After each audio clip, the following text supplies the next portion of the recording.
Korang pernah rasa tak setiap hari tak tahu nak buat konten apa? Lepas tu korang pergi scroll untuk cari idea. Membazir masa kan? Day 13 cakap depan kamera. So, masalah ni agak common lah untuk content creator. Sebab kita perlu buat video untuk setiap hari. Contohnya hari ni kamu dah buat konten untuk seminggu. Lepas seminggu tu, and then korang dah tak tahu nak buat konten apa dah. So, sebagai content creator tu, kita kena ada planning lah. Macam content calendar. Okay.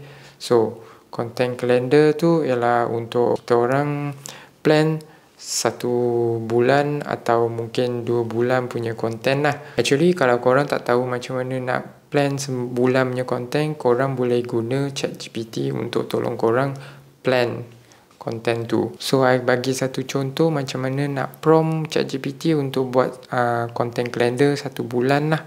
Contoh dia, you act as social media manager, lepas tu tolong I plan 1 bulan punya content idea.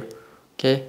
Lepas tu korang kena tulis lah apa niche yang korang buat, and then apa yang korang nak dia tunjukkan dalam jadual untuk sebulan tu.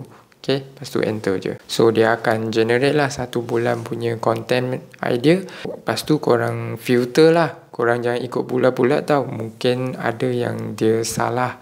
Okay, sebab maklumat yang korang beri dia tak cukup lagi. So, that's why diorang akan bagi content idea yang pelik-pelik. Okay, mungkin out of your niche punya.